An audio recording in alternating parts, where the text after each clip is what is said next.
Kneel before Zod! You can't go! All the plants are gonna die! I'm gonna take a bath. Bad dates. I'll alert the media. Boys, keep off the moors. It's evil! Don't touch it! The name's Pliskin. No wire hanger!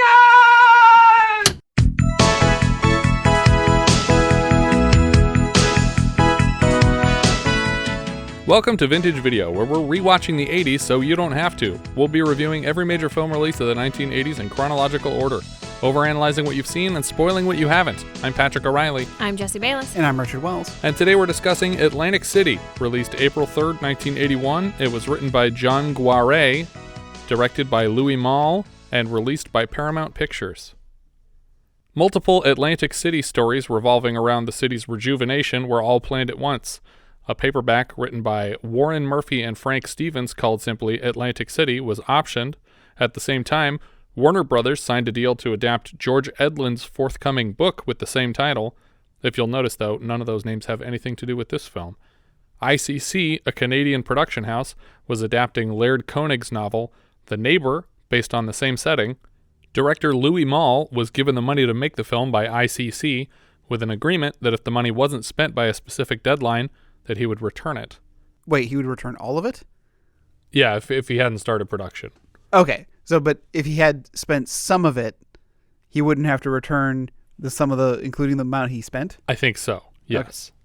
Malle's girlfriend at the time, actress Susan Sarandon, introduced him to playwright John Guare, and disappointed with the current draft, with the deadline fast approaching, Malle hired playwright Guare to rewrite Koenig's draft of the screenplay, apparently so much that Koenig's work doesn't even warrant a story by credit. Malle basically told him, write any story in Atlantic City with a role for Susan Sarandon and a major male star. Writers Guild arbitration determined that the final script is not based on Koenig's screenplay, but if you want to do a comparison yourself, go rent 1982's Killing 'Em Softly with Peter Segal and Irene Cara, a direct adaptation of Koenig's novel, The Neighbor. So this, of all of the Atlantic City stuff, I'm guessing is first to market? Correct. I don't even know if the other ones made it the whole way through production. It was just at the same time they were all being announced. IMDb summarizes Killing 'Em Softly like so. The girlfriend of a man murdered for debt falls in love with the killer. So it's a little different from what we're dealing with here. Malle got permission from Atlantic City Resorts International to shoot in their casinos for a mere 15 hours. I'm impressed with what they got in maybe a 2-day shoot, possibly 1-day shoot. Yeah. The film won the Golden Lion, top prize of the 1980 Venice Film Festival, tied with Cassavetes' Gloria. Seems like the festival jury had a type that year, because those are very similar films in terms of the mood and plot. It won 3 Genies for Best Foreign Actress, Sarandon, Best Supporting Actress for Kate Reid, and Best Art Direction for Ann Pritchard. It also collected 5 Oscar nominations, Picture, Directing, Actor for Lancaster, Actress for Sarandon, and Screenplay for John Guare, but it lost them all. So this is one of the films that was nominated for the Big Five, but did not win all of them, let alone any of them. Yeah, that's pretty impressive. Yeah. Henry Fonda, James Mason, Laurence Olivier, Jimmy Stewart, and Robert Mitchum were all considered for the lead role of Lou. All good choices. Fonda was excused on account of the insurance risk because of his ill health, but ironically went on to win the Oscar that Lancaster was nominated for after a vigorous campaign from Henry's daughter Jane Fonda for On Golden Pond, obviously. Ginger Rogers turned down the role of Grace, disgusted by the sexual content of the film. We open on someone slicing lemons on a cutting board. This is Sally Matthews, played by Susan Sarandon. She hits play on a cassette deck, and opera music fills her kitchen. She starts rubbing lemon juice all over her skin. Yes, I use the verb form of ceviche. Sure. She ceviches herself. There you go. Okay. She does this near an open window, and we back away from it into the apartment across the way, where a man, Lou Pascal, played by Burt Lancaster, watches her from around the edge of a curtain. He lights a cigarette, and we cut to a city street the next day, where a man stands on a corner and watches as another man enters a phone booth and dials a number before turning to leave without talking to anyone. The first man enters the booth after him and then collects a package from the top of the phone booth. Clearly a drop has been made. Seconds later, a car skids up to the booth, and a third man enters, scouring it for the package. This guy is in a more formal outfit, implying that the scraggly bearded middle guy likely intercepted an illicit handoff. We cut to the interceptor and his girlfriend making their way out of town and fantasizing on how to spend their newfound fortune. They talk about a high-quality speaker system and flowers and balloons and stuff for when their baby is born, and then a more left-field request. And I want acid. I want acid so we can learn from the baby's wisdom. All right. Yes? Oh, yeah. Doesn't she also get to asking to like tattoo the baby? Yeah. Yeah. On its face. We cut to hours later and the car is broken down on the side of the road, overheating. His girlfriend is still blurting out a wish list from the car. A hang glider, skydiving lessons for the baby. Yeah. And I also want his face to be tattooed. We cut to the couple crossing a bridge together, trying and failing to hitchhike. Later we see them sitting in the back of a flatbed truck as it enters Atlantic City. They pass an enormous elephant statue, and the girl mistakes it for Ganesh and points to it as a sign of good luck. In reality, this is Lucy the elephant, and she's essentially the Hollywood sign of Atlantic City, and that it was originally built to advertise real estate development. It was built in 1881, Wow. and is allegedly the oldest surviving roadside attraction in the United States. Oh, that's interesting. It seems impossible, but maybe that's right. You think that a giant rocking chair is older, or a big old frying pan? I don't know. It just seems like something would have survived longer than a century at this point. Is it wood? Is it wooden? Yeah. It's wood and tin, and it's 6 stories tall. That's cool. Can you go up in it? Is it like the Cabazon dinosaurs? You can go up on the top of it like the people are in the picture. In 1971, it was falling into disrepair and due for demolition until locals raised enough money to repair it, and it's now on the National Registry of Historic Places. We cut from Lucy to what I thought was a freeze frame and turns out to be super slow-mo footage of a building being demolished. Yeah. This is actually stock footage of a hotel that was destroyed in 1972. We cut to Lou Pascal's apartment again, where he irons some ties. A bell rings in the corner of the apartment, and he stuffs a sock into it to mute it. Outside, the newly rich couple enter a casino on the Atlantic City boardwalk. On the casino floor, they stick out as underdressed and overloaded with luggage. An employee tells them they can't carry their bags across the floor, and they tell him they're looking for a friend named Sally who works here. We see Sally working at an oyster bar and noticing her friends enter the place. She asks a coworker to cover for her momentarily. She doesn't look excited to see them, and we learn why when a coworker asks. Who are they? My husband and my sister. Sally leads them along the boardwalk back to her place, and Lou watches them from his window. As they open the door to her place, Lou exits his and moves downstairs to enter another apartment. The woman inside appears bedridden and complains that she's been ringing a bell for a while to call him. He walks into her kitchen to prepare breakfast, and she reminds him that she pays him good money to help her. Back upstairs in Sally's place, she notices her guests starting to make themselves comfortable, prepping beds and hanging posters, and she lets them know that they aren't staying long. She yanks her husband, whose name we will learn is Dave Matthews, into another room and says that she doesn't want him bothering her here or at her job.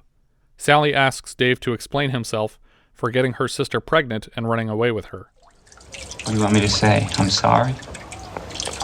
These things happen.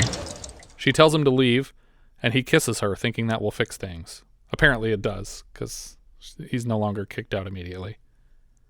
The woman downstairs tells Lou she wants her dog to be buried with her because she doesn't trust Lou to keep it alive. Before he leaves, he collects a payment from her to replenish the kitchen, and he asks for $5 more.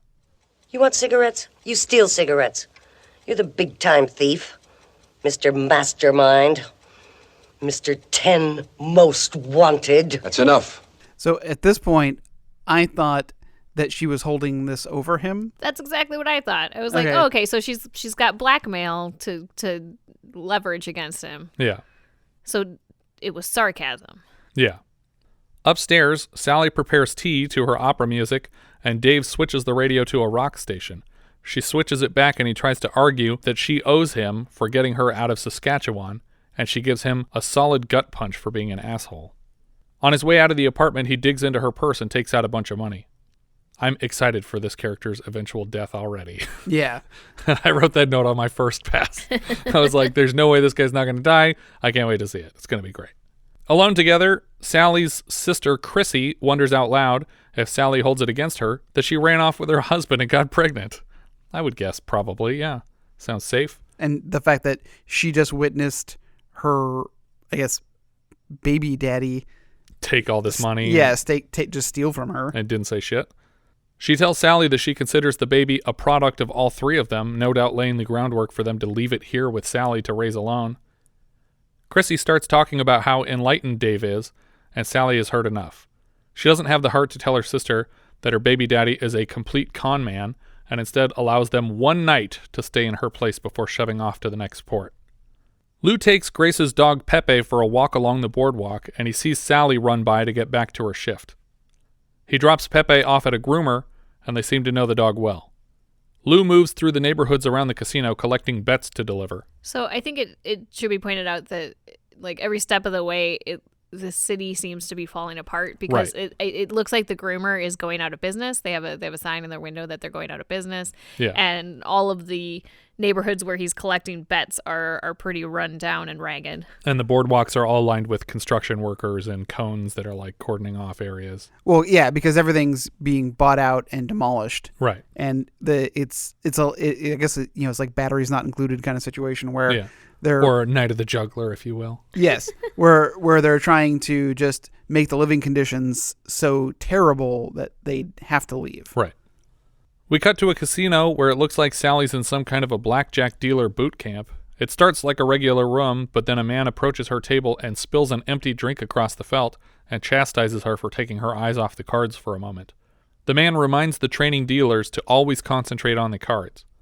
After his lecture, the trainer asks what she thought of the music, presumably referring to the opera stuff that it turns out she's only listening to in the hopes of getting a promotion. We cut to Clifton's bar, where Lou delivers the bets, and Lou is invited to keep a share of the bets that he delivered. I got any winners? Better not have. I can't afford fucking winners. Lou tries to sell the guy a cigarette case for a double sawbuck, which, according to my cursory research, means $20. Mm-hmm. Sawbuck is a tenner. I did not know that. The man says he can't buy a sandwich with a cigarette case and shoos Lou away. Turns out Dave is here at the same bar, and he goes to speak with Lou's money man, Fred O'Reilly. Fred moves to empty the bathroom so Dave and him can talk business. It turns out that what Dave stole was not gems or precious metals, but a big old bag of coke. Fred dips a pinky nail into the sample and compliments it. He asks Dave where he got it, mentioning a recent drought of the product on the whole East Coast. I found it in a phone booth. In Philadelphia? How did you know? It seems really stupid to admit this. Yep. Yeah. I mean, because if the guy knows if the guy knows that something went missing, somebody has told him, and he could tell somebody else, hey, the dude that stole your shit is here. I would like a reward, and I'll point him out to you. You shouldn't be selling it in the same size that you got it originally. Yep. And you shouldn't tell anybody where you got it or where you came from or anything. For sure. But it seems Dave's reputation has preceded him here. Fred recommends Dave dress nicer if he wants to do business around here, but Fred isn't interested in bringing on any new business partners. He just wanted to enjoy a free sample. Fred moves into a bathroom stall and writes a phone number on a slip of paper and then flushes it before walking away. This is Fred's way of indirectly suggesting Dave peddle his drugs elsewhere, and Dave manages to fish the number out of the bowl before it's gone forever. Well, he said that somebody was asking him for coke. Right. And since he didn't have any, he's like, I'm going to send you along, but, it wasn't me that passed you along. But this is such a circuitous way of handing someone a phone number. It's like, I'm going to put it in the toilet seat just to make sure that I know he wants it. It's like the guy clearly wants it. Dave asks the bartender for a phone, and Lou at the bar vouches for the kid, so she hands over the bar phone.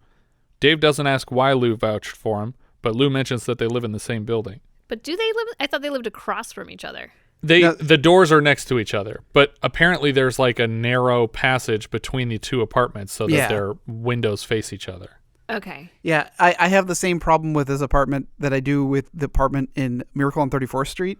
Yeah. Where their apartment looks across the way to another apartment, and you can see right through to the where the parade is. And this is a Miracle on 34th Street, by the way. Yeah. Yeah. So like, there's no parade in this one. no, sorry. It's like I don't understand the arrangements because they're across the hall from each other, and they must form like a weird Y.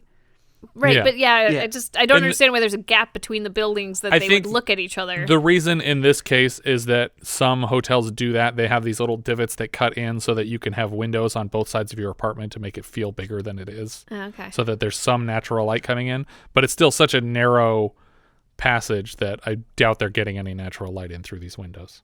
When Dave gets on the phone, it seems like the guy is keen on the deal, but Fred tells Dave that he still looks like a narc and he better dress appropriately. He tries to rope Lou into setting the kid up with duds, but Dave didn't appreciate getting to use the bar phone enough, so Lou just walks out. He's like, nah, I'm too busy to deal with this guy. He didn't say thanks. Dave follows him down the street and shittily apologizes for ignoring him while pretending that he's heard all about Lou in Vegas. And this is the first hint we get that Lou is kind of an idiot. Yeah. Because this kid is saying all this flattering stuff like, oh, everybody says you're the big man. He's like, who said that? And he's like, the guy. And he's like, was he a tall guy? Yep, tall guy. That's the one. Yep. But I guess Lou is an idiot. This kid should have he's seen the kid before. The kid's never seen him before. Why would he have any idea who Lou is, even if he had heard of Lou? But this was the first inkling that I got. I was like, this is one of two things: a badly written character or an idiot. And I think the answer is that he's just an idiot. And that's why he's so quick to fall for this, because he's completely obsessed with these flattering comments and he just wants to know that anyone remembers him anywhere. Dave accompanies Lou as he returns Pepe to Grace's apartment. Dave offers Lou $100 to rent his room for an hour, and when he notices a Weight Watchers scale in Grace's room, he says to grab that too. In Lou's room, Dave starts cutting his score with a baby laxative, a powdered baby laxative. He tells Lou to wave his hand over the mix and pretends that he's magically transformed $2,000 worth of product into $4,000. Seems crazy to cut this stuff 50-50, but then, I was always a very generous dealer. I mean, if it's good stuff, he could probably afford to cut it a lot. Which stuff, the Coke or the laxative? Yeah, both. High quality laxative. As long as I get the wet shits, I'll keep buying your stuff. This Coke is so good. I just shit myself. Call it Brown Thunder. Grace rings the service bell so vigorously that the sock clogging the bell falls out, and Lou puts it back in there. Dave convinces Grace that his girlfriend can work miracles with her healing massage, and they leave Chrissie in Grace's apartment against her will. On a walk, Lou admits to the full extent that he provides for Grace, including sexual needs. We cut to Sally having dinner with her dealer instructor. He tells her that becoming a licensed dealer will change her life. I hate you going back to that oyster barn. The world should be your oyster. He gives her another cassette tape in the hopes of teaching her some French. Back with Dave and Lou, we learn that he used to work indirectly for Al Capone. He tells Dave it's a shame he didn't get to see Atlantic City when it had the Floy Floy, a reference to a 1938 jazz number entitled Flat-Footed Floogie with a Floy Floy. That was something special. Atlantic City had Floy Floy coming out of its ears in those days. Which is kind of true if unintentionally, because in the song, Floy Floy is code for a venereal disease, likely syphilis, because Flat-Footed Floogie is the radio-safe title of a song initially called Flat-Footed Floozy with a Floy Floy. Syphilis having the unfortunate side effect of affecting the way that people walk. So, a flat-footed prostitute has a Floy Floy. Floy Floy isn't like an acronym or no, but it kind of sounds like venereal disease. Floy Floy, right? That's what it meant. Yeah. So Lancaster here is saying that Atlantic City once had syphilis coming out of its ears. And shame you didn't see all this syphilis. Oh, you missed out on all the syph. It was great. We just shit ourselves on half Coke and bled syphilis from our heads. The streets were paved with syphilis. Oh, well, a one, a two. A flat-foot floogie with the Floy Floy. A flat-foot floogie with the Floy Floy. A flat-foot floogie with the Floy Floy. Floy-doy, Floy-doy, Floy-doy, Floy-doy. A flat-foot floogie with the Floy. Now everything in Atlantic City is legit and consequently boring. Back in Grace's apartment, she seems to appreciate Chrissie's specialty now. and she asks for this specific foot massage that clears her sinuses again. Like she's just fascinated with what she's able to do with her hands. As she started the foot massage, she started listing all the places that you press here for this. Like she was definitely a certified reflexologist. Yeah, it's like they're all little strings that lead to bells upstairs in her head. It's true. Metaphors. At work in a locker room, Sally practices her French with a coworker when she finally notices that Dave took her wallet.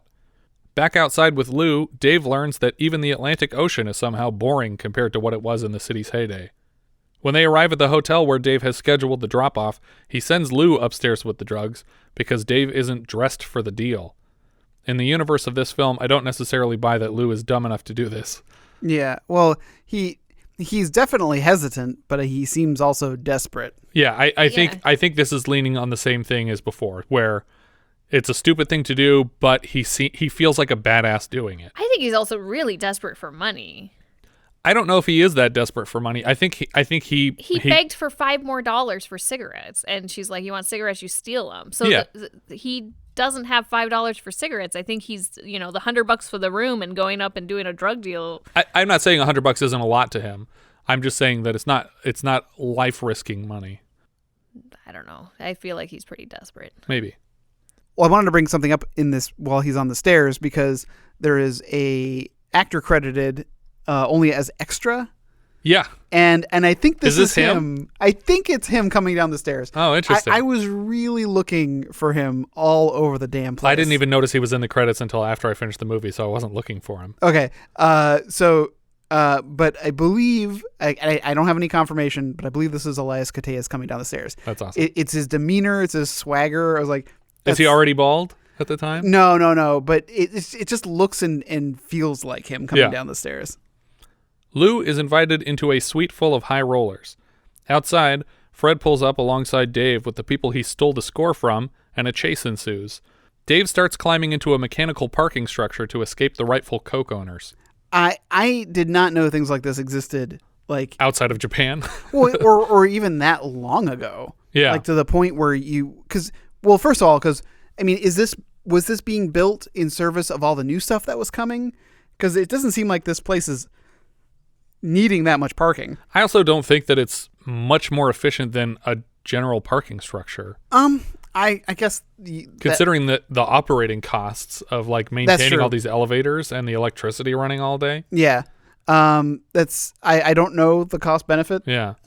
Plus you're by the seaside, so there's salt water and yeah, it's going to cause all kinds of problems. But I was pretty impressed that because obviously it's real. Yeah. I mean, because it was a real thing. There. And the director was like, "Yeah, we found this thing and we shot on it. And it was a fucking nightmare to shoot anything because."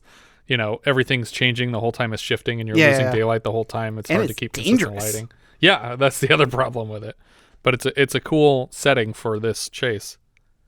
It seemed very noir to have a chase on this kind of thing, like a Third Man type chase in the sewers. It reminds me of the same fight in the James Bond movie, though. Was it Skyfall or? Where they're fighting in one of these moving parking structures. Oh, no, that was one of the Mission Impossibles. Was it? Yeah. Oh, okay, that's what I was thinking of then. But the whole thing is moving as the chaser and chasee climb from floor to floor, higher and higher up into the skyline. Dave reaches a dead end, and the dealer catches up with him and just buries a switchblade in his chest. It's not even like hey, I'm here, we're going to talk about where my Coke went. It's like, no, you're done. Yeah, I thought for sure he was going to maybe have a question about where the drugs were. But he doesn't have any questions other than, what them guts look like? Back at the hotel, the buyer is trying to hit up Lou for a larger order on account of the local drought of product. Lou puts a hand out for the 4 Gs to complete the deal and then rushes out to the bathroom to count his money. The bathroom attendant recognizes him as he washes his face in the sink. It's a man named Buddy O'Brien, and Lou tips the man $1 over Buddy's protestations. Buddy offers to shine his shoes to earn the $1. It's like, I thought that was a bigger $1 was a lot? bill, but he literally gave him $1. I could see George Washington on it. Police sirens echo around the bathroom from outside. Leaving the building, Lou sees Dave being loaded into an ambulance. He's not in a body bag, which is promising, but we cut to the oyster bar where the police enter to return Sally's wallet, which they clearly found on Dave, and I'm guessing at this point means he's dead because you would keep that with the body. Right.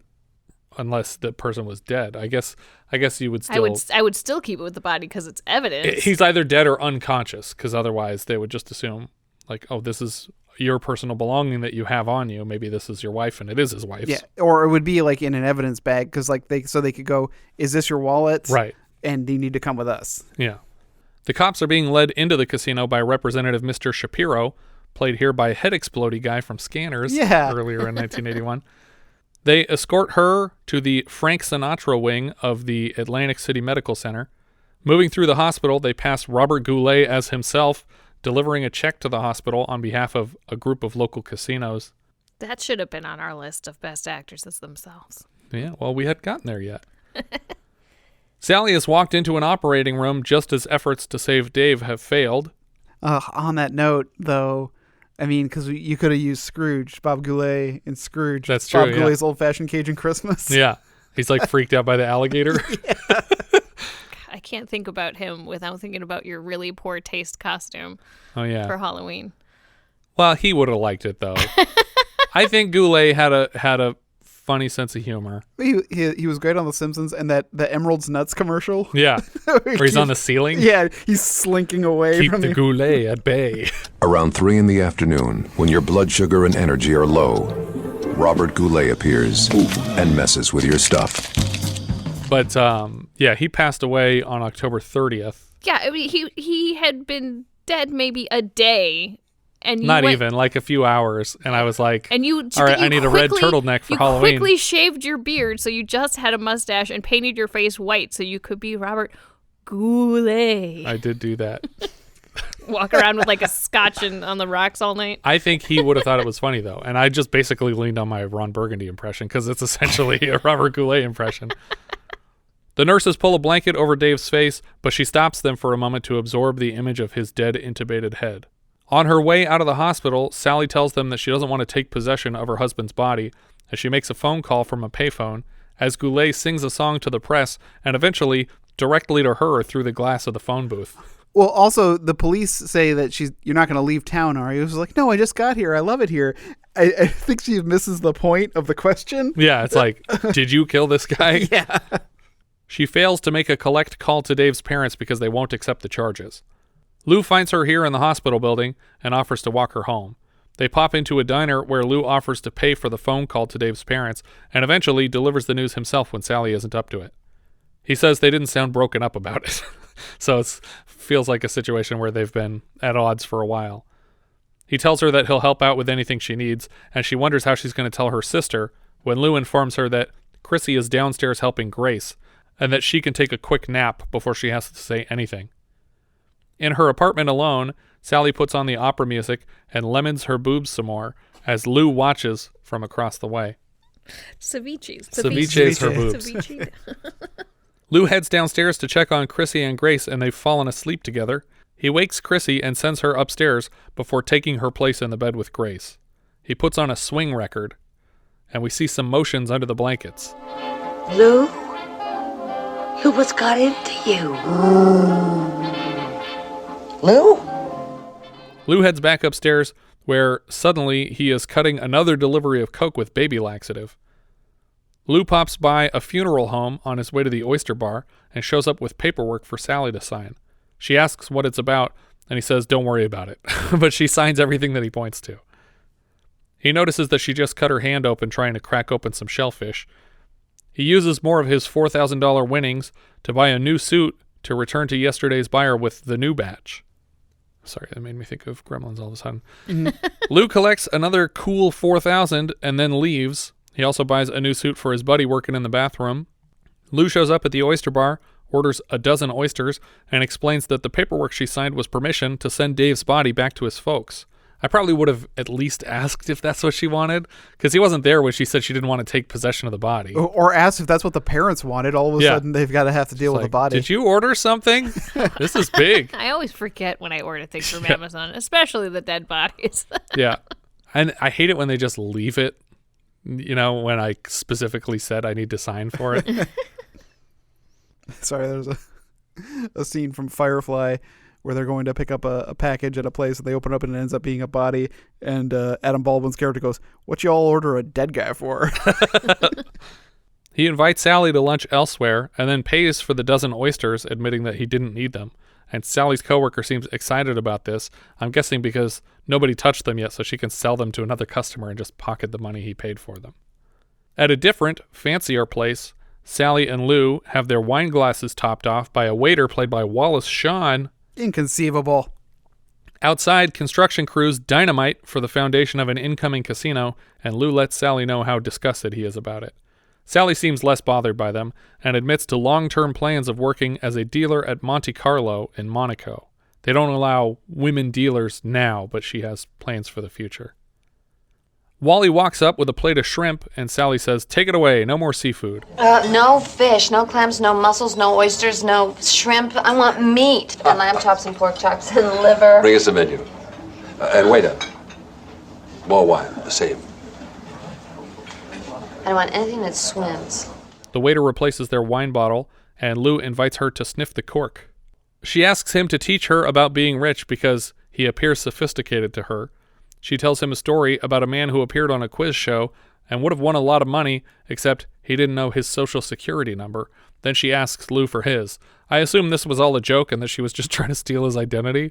But apparently, for a long time after they started handing out socials, people didn't keep the number secret. In fact, for convenience sake, a lot of people got their social security numbers as tattoos so they could just read it when they needed to fill out paperwork. My first year at Moorpark Community College, all your student IDs were your social security number, and they were posted like in places for like your classes or your grades and stuff. That's crazy. Oh my God. It was nuts. I think when I started college, I hadn't memorized my social security number yet. You know, like it was something that I had to look up. And then, but I looked it up, and then I filled out all this paperwork. But I then, was remembering it when I was filling out the rest of the paperwork, and I remembered it wrong. So on shit tons of paperwork, I wrote my social security number down wrong for like all this college financial paperwork. Oh and my stuff. gosh! Like, Is that why you didn't have to pay for any of that debt? No, I had to go back and fix it all. Oh, that's a pain. It's like you score some really rich person's social They number. just collect it from that person without even saying anything. In 1938, an executive named E.H. Ferry was selling wallets that included a slip of paper as an example with a fake name, but his actual secretary's social security number on the card. Oops. 5 years later, 5,700 people were using that social security number to avoid paying their taxes. About 12 people were still found to be using the number in 1977, almost 40 years later. Or Donald R. DeChico. Yeah. Apparently, the exact situation where a man loses a quiz show for not knowing his social security number is the climactic moment of a 1950 film called Champagne for Caesar. She might have just been referring to that, thinking it was a real story. Surprisingly, though, Lou answers the question for Sally. I don't have a social security number. Everybody's got a social security number. You pay income tax? Nope. She asks to check his fingers for fingerprints. Lou takes her to a flower shop, insisting that if she isn't going to attend Dave's funeral, she should at least send flowers. He tells the salesperson to make a wreath out of 6 dozen roses, and Sally gives her the address. Yeah, to Moose Jaw, Saskatchewan. Moose Jaw? It's near Medicine Hat. I like that extra little bit. Do you guys recall the last film that we covered to center around a couple from Moose Jaw, Saskatchewan? I remember it came up before. Just a couple of kids from Moose Jaw. What was that from? I mean, it's not going to come to me. Richard's got it. I don't have it. I really don't have it. Magic apple, mystery apple. Oh, yeah. Who the hell are they? They're nobodies, I swear. They're just a couple of kids from Moose Jaw. Moose where? I think it's in Canada. The apple. It's from the apple. Just outside, Sally tells him that she has to meet up with her friends to help them build a house. He asks if he can see her again later, but she says she has dealer class. It sounds like she's shooting him down because she keeps coming up with reasons they can't hang out, and they part ways. On her way back to the casino, she passes through a construction area, and someone drops a large pipe next to her. The sound freaks her out, and she freezes in place until Lou gets to her to calm her down. She suddenly tears up over Dave. Lou offers to get her a ride to where her friends are waiting, and they hop into a little motorized rickshaw-looking thing with like a bench on the front. Yeah. Sally invites Lou in to see their progress building a house on the beach. It looks like there's about 10 dealers in training living in this same beach house.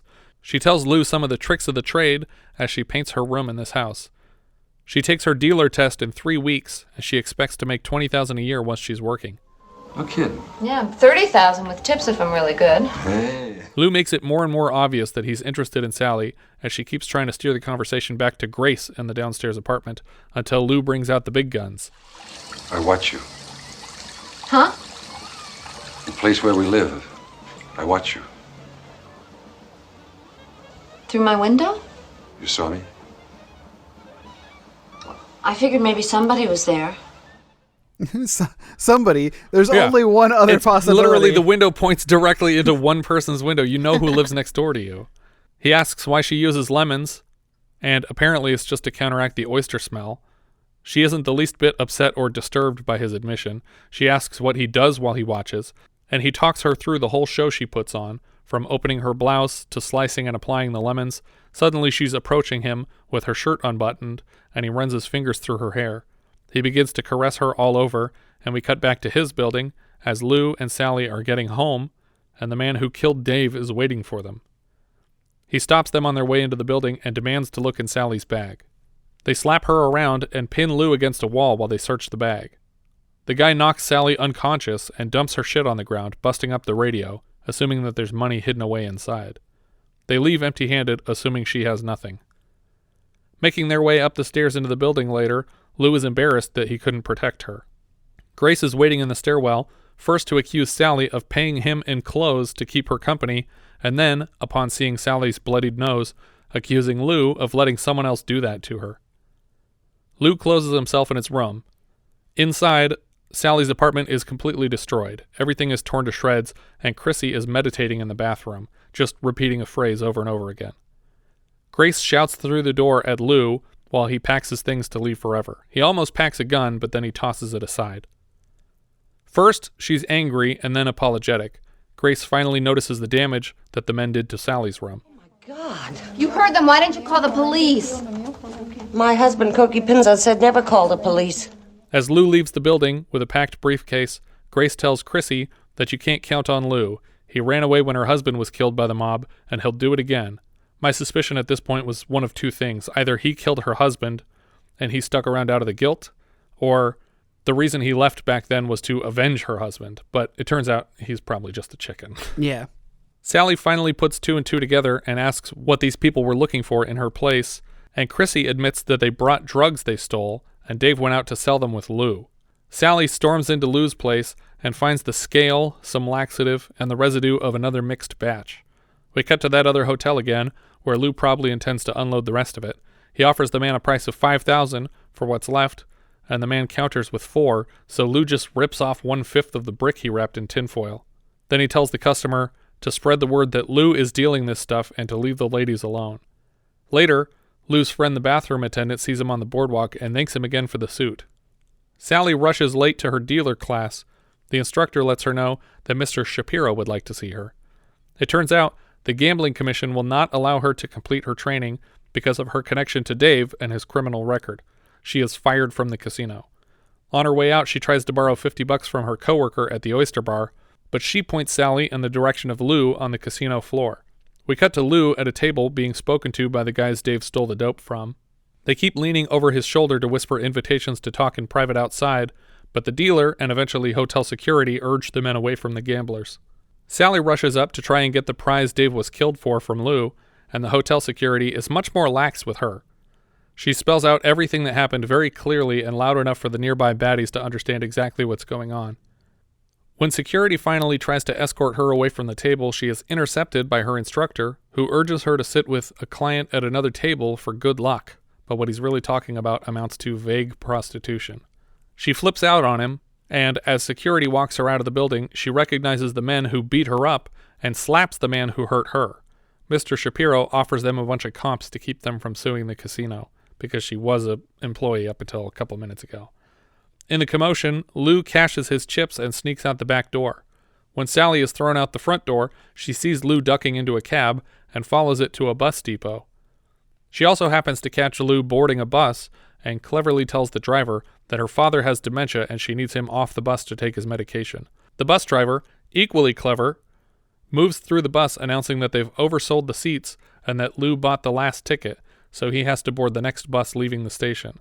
By the time Lou puts together what's going on, it's too late. And Jimmy said he won't play his stereo loud if you won't smoke in the broom closet. I made love to this woman today. Daddy, please. I held her in my arms, and I made her happy. Let's not be naughty. It's gonna be okay. Lou has a little hissy fit at the station about how feared he once was. I'm dangerous. People come to me from Las Vegas. I know Bugsy Siegel. I was his cellmate. They spend the whole time walking home, arguing over where her money is, when suddenly our villains skid up in front of them on the sidewalk. They push Lou against a wall, and the guy who hit Sally before holds a knife to her neck. While the sidekick repeatedly pesters Lou for the money, he is suddenly shot through the heart and falls to the sidewalk. The slappee turns his attention to Lou and is shot as well. Amazingly, neither of these guys was packing heat, and Lou has now killed both men. He's completely reinvigorated by this double murder and can't stop laughing as they steal the gangster's car to drive off. I hope they switch vehicles soon, because somebody's going to have an eye out for this car. At Sally's advice, Lou tosses the gun out the window into the water. They check into a nice hotel and order champagne and fancy French crackers at the front desk. Well, on the way to the hotel, they go through a toll booth. Right. And he tries to pay with a $1,000 bill. Right. Which they were already taking out of circulation by 1980. I mean, in the late 60s, I think they were taking them out. Yeah. On the TV in their hotel room, a news broadcast is reporting on the people Lou killed. They speak directly with the police chief, Allman, who seems to contradict himself. We're tracing a new lead today. You sound angry. I'm damn angry. The mobsters come to Atlantic City, they're dead. They're going to have to answer to me personally. So these are mob-connected slaying. There's no mob slayings in Atlantic City. Let them kill themselves somewhere else, not on my turf. Chief, are there... So he admitted that he was furious that mobsters died here, and then said there were no mob killings, but also threatens to kill any mobsters who dare die in this town. Yeah. Any mobsters dying in this town are going to have to talk to me. Yeah. On their way out. Back in Grace's apartment, she's offering Chrissie a flight back to Saskatchewan at her expense. Chrissie says she doesn't feel bad about Dave dying because it just means he'll be reincarnated faster. Back in Lou and Sally's hotel room, he confesses to her that Bugsy Siegel was only his cellmate for about 10 minutes while he was being transferred to Leavenworth. He further confesses that he's never killed anyone before tonight, but he's weirdly giddy about it. He's very excited to hear about what he did on the news, and it never seems to cross his mind that he made it very public that he took from these men and that if they wanted anything back, they should find him. Lou asks her to come to Florida with him so he can show her off to all the guys from his past. She recommends France, but he keeps telling her about his connections in Florida. She seems to accept the offer when he gets distracted by an update on the television. A witness has described the shooter, and Lou is positively elated when an illustration of his face fills the screen. Well, somewhat of an illustration of his face. It's a little, the hair is darker, so it makes him look like a younger man. Information should please call the Atlantic City hotline. We'll stop on the way down and buy all the newspapers. This story's going to be big all over the country. Remember, gangland slaying nips upon Atlantic City. 246. Again, she recommends France. In the middle of the night, Lou takes a phone to the bathroom to call Grace. She pretends he's waking her up and demands an explanation. He's an idiot, so he can't help but brag about his new celebrity. Sally wakes up and overhears him on the phone. She fishes through his wallet for a fat wad of cash and stuffs it in her purse. He watches her do this from the cracked bathroom door and then hangs up on Grace. Sally offers to run out and get some pizza, and they take turns back and forth offering to drive, before flipping a coin to decide. She wins the coin toss and almost forgets to ask what kind of pizza he wants before leaving him forever. Lou reminds her at the door. Don't forget to ditch the car, soon. Implying he knows that he'll never see her again, and she should find a less conspicuous vehicle soon to avoid being connected to the mob killings. Realizing that she is caught, she tells him, You saved my life. Outside, she books it for the car and leaves while he watches from the window upstairs. She turns on the radio. Starts rubbing lemons on herself. Yeah. While she's driving. No, that's not true. On the radio, she hears a broadcast on the great wines of France and laughs about the coincidence of it all. Back at the hotel, Lou asks the man at the front desk to call him a taxi back to Atlantic City. Sounds like he basically has plans on turning himself in. He picks up the paper the man was reading and sees the story on the front page about the mob killings, and again, he can't help himself. With a big smile on his face, he announces, I did that. Back in Atlantic City, Grace takes the last grand worth of dope and runs it over to the customers that Lou was working with. They agree to $1,000 for the last foiled nub of product, and when she steps away from the door, Lou is standing there to give her a little round of applause. It seems like he just wanted to let her in on the fun, so they went to this hotel together so that she could be a drug dealer for a little bit. We see the happy couple walking along the boardwalk, and we tilt up to a crane demolishing one of the old buildings of the boardwalk to make room for more casinos. Credits roll over the demo work. By the way, this looks like such a fun job, and I would just stand here and watch this happen for hours, just slowly destroying a building with a crane. I feel like the two characters we see here, Grace and Lou, obviously represent like the old Vegas archetype, and this was like their last gasp at youth, and they probably won't get caught, I would assume, because the police aren't going to be looking for two elderly people having committed these crimes and murders and drug dealing. Well, I thought Buddy was going to be with them, and it was going to be like we're getting the band back together, right? Kind of thing. And then it's just like Red, basically. But yeah, that's the end of our film. It's just the two of them walking happily down the boardwalk, arm in arm. Our director here was Louis Malle. He directed Au revoir les enfants, which Tarantino once recommended to a customer at Video Archives, the rental store where he worked in his early 20s. The customer's response was, I don't want to see no Reservoir Dogs. And Tarantino enjoyed the response enough to use it as a film title later, although he credits a completely different story for inspiring the title sometimes.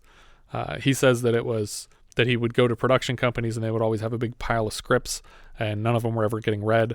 And he said it was like a reservoir full of dogs that nobody could get out because they were all stuck in there together. It's like a lobster bucket situation. But he decided on Reservoir Dogs from that. So it's one of those two. I think you should have called it Lobster Bucket. Yeah. That's much better. Then Mr. Red would have made much more sense. Right. Because he was well cooked.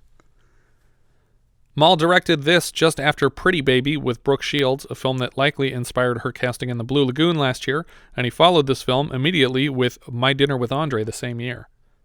Writer John Guare also wrote Taking Off and 6 Degrees of Separation, adapted from his own play.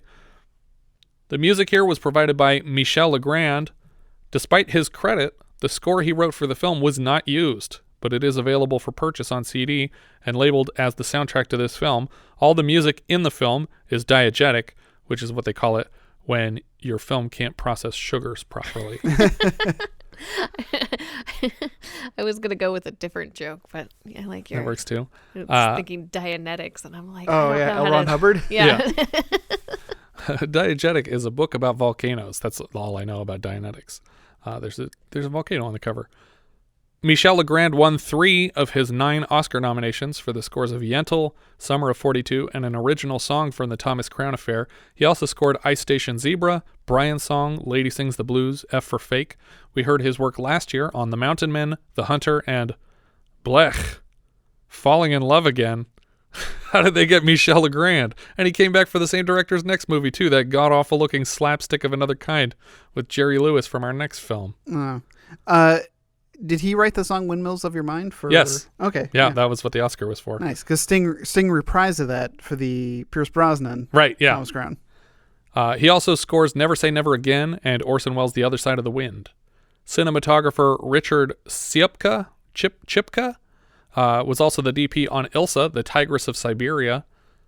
The editor, Suzanne Barron, is back to edit our next Louis Malle Wallace Shawn film, My Dinner with Andre. Burt Lancaster was Lou Pascal. He was Sergeant Milton Warden in From Here to Eternity. He was Wyatt Earp in Gunfight at the OK Corral. He's Lieutenant Jim Bloodsell in Run Silent, Run Deep. Mel Bakersfield in Airport. Dr. Moreau in the 77 Island of Dr. Moreau. And he's back later this year as Bill Doolin in Cattle, Annie, and Little Britches. His last credit was as Dr. Graham in Field of Dreams. Yep, Moonlight Graham. I was just going to say that was like, I think, his last role. He had previously won an Oscar for Best Actor as the title character of 1960's Elmer Gantry. Yeah, that was going to be my next thing I was going to bring up was Elmer Gantry. Susan Sarandon played Sally Matthews.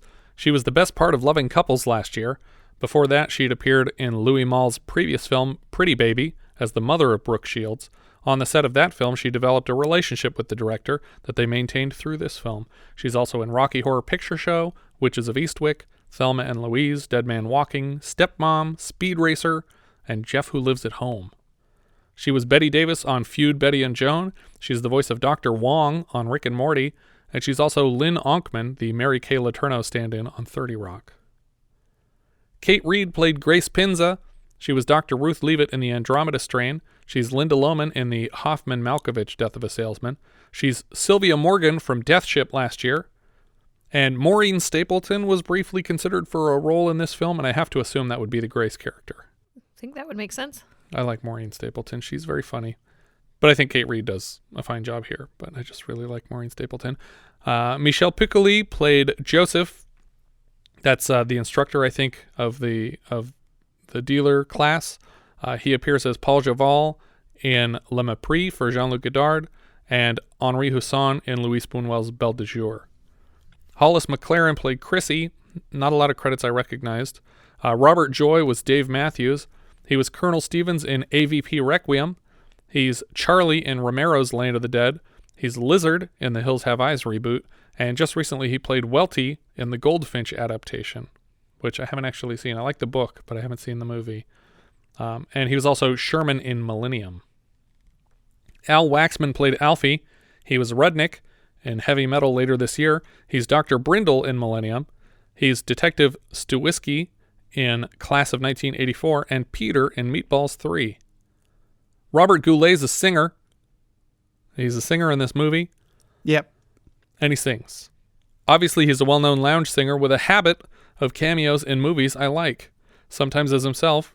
In Naked Gun 2.5, he plays Quentin Hapsburg. He's himself in Scrooged and Maxie Dean in Beetlejuice. He provides the lounge singer voice of the squeaker toy in Toy Story 2 for his rendition of Randy Newman's You've Got a Friend in Me over the credits. Moses Znaimer played Felix.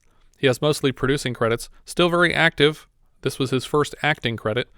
His last is as Secundus's answer box in a movie called Abraxas, Guardian of the Universe from 1990. 93 in America, so it's further away for us. Yeah.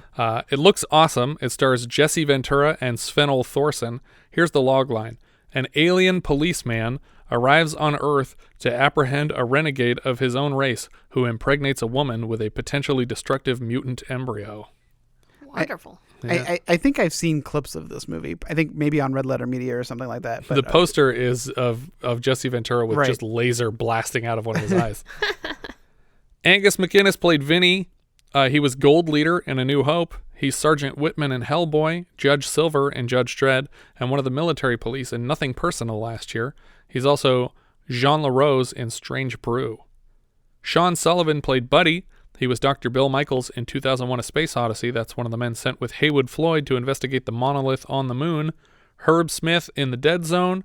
And last year he was Dean Collier in Nothing Personal. That's the guy who sent Professor Donald Sutherland to investigate animal abuse instead of teaching in a classroom. He also, for some reason, sent him to pick up razors. Deliver his grievances to a razor company that he didn't like for some reason. Yeah. Wallace Shawn was the waiter. We had him in Simon last year, and he's in a bunch of Pixar stuff. Princess Bride, Clueless. We'll see him next in Louis Malle's next film, My Dinner with Andre. Harvey Atkin was the bus driver. He was Morty in Meatballs. He's Ronald Coleman in 99 Cagney and Lacey's. He's the voice of King Koopa from the Super Mario Bros. Super Show, The Adventures of Super Mario Bros. 3, and Super Mario World. He's also the guy delivering sandwiches from Floyd's Deli in The Stupids. But you're surprised to see me. Certainly are. I assume you work for the Lloyd? Me? No, my boss's name is Floyd. No, it's pronounced Lloyd. Norma Del Agnes played Jean. She was Brenda in Meatballs. Last year we had her as the valedictorian in Middle Age Crazy before Bruce Dern takes over the stage and tells everybody that life sucks. She's back later this year in Circle of Two.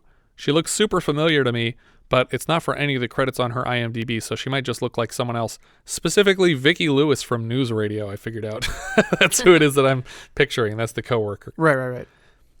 Luis Del Grande played Mr. Shapiro. He was Scanner Man, Head Explodey. back as a surgeon in Happy Birthday to Me later this year. John McCurry played Fred. He plays Syed Alvi in Wolfen later this year. Eleanor B. Croft played Mrs. Reese. She's Mrs. Kelly in the Canadian 3D surrealist horror cult film The Mask, and followed this as Shirley in Funeral Home. Czech Linder played President of Hospital. He was Felix Leiter in Goldfinger. He's a physician in Lolita, and he's Dr. Latour in Day of Resurrection, which gets a mini-sode from us this year. Shawn McCann played Detective. He was Jake in Nothing Personal. That's 3 people from Nothing Personal, but that's because this is a Canadian production, and he's back for Death Hunt later this year. He's O'Brien in Naked Lunch and Frank Rittenauer in Tommy Boy. Tony Angelo played a poker player. He was the floor supervisor in Oh Heavenly Dog. And Elias Codius was an extra who I guess was in that elevator shaft. Or no, he was in the stairwell. I think. I don't have any confirmation because he's just credited as extra. Right. But in my heart, I believe it is him. Yeah. And we know him best as Casey Jones in the first Ninja Turtles movie, which according to IMDb is called Teenage Mutant Ninja Turtles 1, the original motion picture. That's the full title on IMDb right now. Fair enough. I like this movie. I think it's a small character piece, but I think it's fun. I'm glad that it didn't get too messy and that the ending wasn't too depressing, because I kind of wanted for this to have a sort of happy ending. It has a weird beginning because we're following 3 groups of people. Right. And I wasn't really sure what this movie was about at this point. Because then all of a sudden one of those groups is killed, and I was like, okay, well, wait a minute. Yeah. Now what's this movie about? I thought it was going to be about this guy dealing drugs, but now it seems like it's about something else completely. I think it's Dianetics. Oh, okay. There you go. That's what it is. There was Xenu in the volcano? That's where he crashed his ship? That's right. Yeah, the 747s. The exact replicas of 747s that they crashed into volcanoes. That's what happened. I still think that Susan Sarandon is mopping the floor with everybody else in this movie in terms of the performance, which was the case last time too, but she's doing a really great job. And I don't think that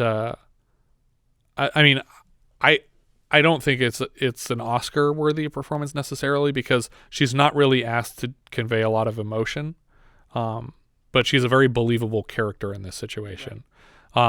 And the same for Burt Lancaster, although I feel like he gets to do more because the whole giddiness with having killed people, that he seems like an amateur, like he's like a really excited poser who finally followed through on something that he told himself he was going to do his whole life. Yeah. So he's never been anybody his whole life. He's always just had these stories that he uses to play himself up, and the only one who really knows anything about him is Grace, and holds that over him. Yeah. And she kind of thinks he's pathetic too, which is kind of why he's under her thumb all the time. And so now this was his big chance. He's a big man now. But even though it felt like shooting fish in a barrel, because these 2 guys have never had a gun for the whole movie. Well, I also don't think that they saw him as a threat. Right. And so they certainly didn't expect him to do something. Yeah. He didn't do anything last time. Right. They just thought he was an old man. They didn't realize he was an old Las Vegas Lou. But yeah, I would say this is a thumbs up for me. Yeah, I'll give it a thumbs up.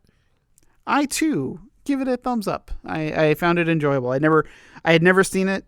I confused it for several other films. Really? I thought it was the Robert Altman film, but I think I was thinking of Kansas City.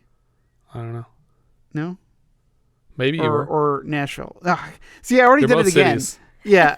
I For some reason, I always confuse it with Ragtime, and I think it's because the posters are similar. So I confuse it with one of many other films named after cities.